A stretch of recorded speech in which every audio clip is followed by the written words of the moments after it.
अब हमारे सामने क्वेश्चन आता है कि for example A is a person, इसने 10th of December को एक सूट फाइल की है।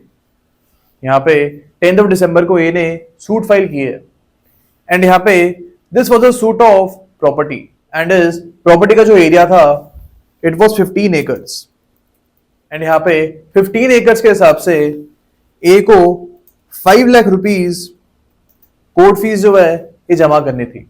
अब यहाँ पे ए ने सिर्फ 2.5 लाख जो है इतनी ही कोर्ट फीस को जमा की है and in this particular case court ने ए को करेक्शंस करने के लिए बोला था। Court had ordered A to make some corrections and pay the complete court fees.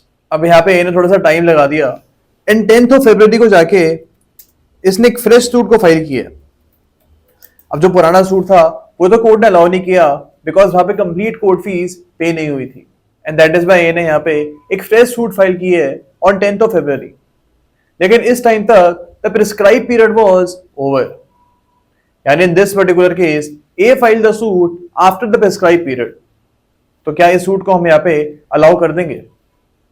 In this particular case the suit will be allowed because here the date of correction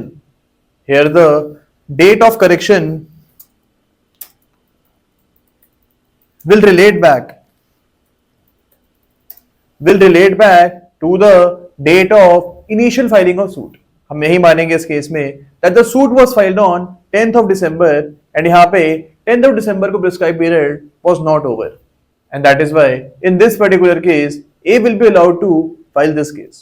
लेकिन यहां पे for example ए ने 15 एकड़ की जगह सिर्फ 5 एकड़ की जमीन के लिए ही सूट फाइल किया है, यानी 10th of December को ए ने 15 एकड़ की जमीन के लिए सूट फाइल किया था बट अभी ए ने यहाँ पे 5 एकड़ की जमीन के लिए सूट फाइल की है ताकि इसको थोड़ी कम कोर्ट फीस देनी पड़े। अब 5 एकड़ के हिसाब से for example the court fees was 2.5 lakhs।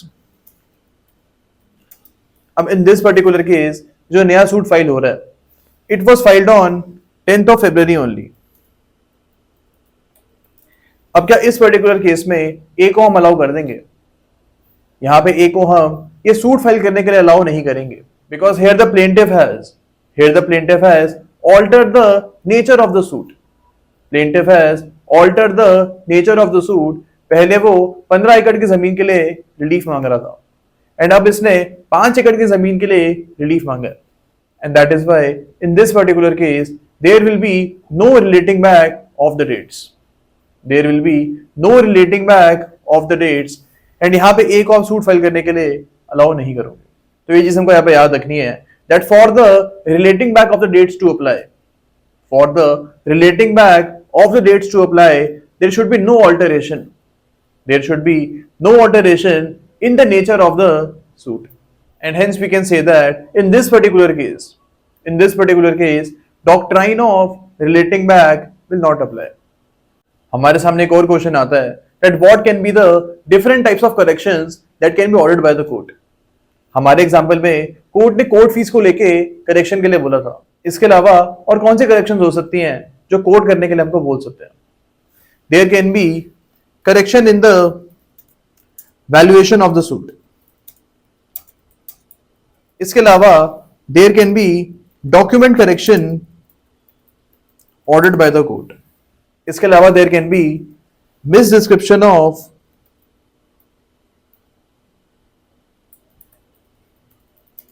parties। इन सारे केसेस में कोर्ट पार्टी को करेक्शन करने के लिए बोल सकते हैं एंड इन सारे केसेस में doctrine of relating back will apply.